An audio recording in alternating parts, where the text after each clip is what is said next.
Bon, alors j'étais ravie de voir cette nouvelle-là. Bâtir un avenir pour chaque enfant en luttant contre la pollution plastique, c'est un petit peu le projet, on va dire écolo, mais aussi très avant-gardiste dans lequel s'est inscrit l'UNICEF depuis 2019, en partenariat avec l'État de Côte d'Ivoire et le ministère de l'Éducation en particulier. Alors l'idée est de transformer les déchets plastiques en matériaux de construction pour les salles de classe, et c'est déjà une réalité. Depuis 2019, le projet avait démarré et au total, 210 salles de classe ont été déjà livrées par l'UNICEF. La toute première se trouvant à Sakassou dans le Walebo. L'objectif est de construire 500 salles de classe pour plus de 25 000 enfants. Alors, c'est une technologie qui a été inventée en 2014 par un couple colombien. Ça s'appelle Conceptos Plasticos. C'est écolo, mais c'est aussi surtout économique parce qu'une salle de classe en plastique recyclé coûte environ 30% moins cher et dure 50 années, plus qu'une salle de classe construite avec des matériaux plutôt conventionnels.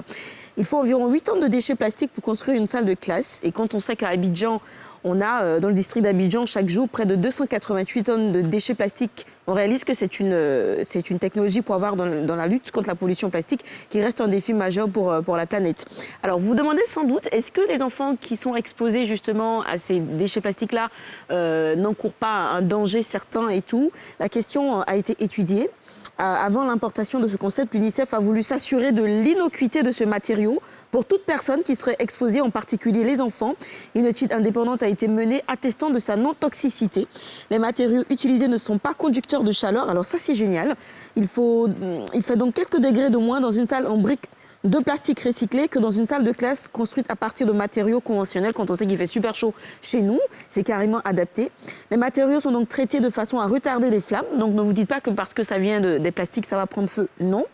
Il ne faut que quelques semaines pour construire une salle de classe selon cette technique, donc ce qui est bien aussi. Alors, la première usine de transformation de déchets plastiques collectés en briques modulaires verra le jour dans très très peu de temps. La majorité des déchets, c'est là où ça devient vraiment intéressant, la majorité des déchets seront collectés par des femmes au sein des différentes communautés parce que l'objectif à long terme est aussi d'améliorer la condition de femmes qui font la collecte de plastique et de leurs familles.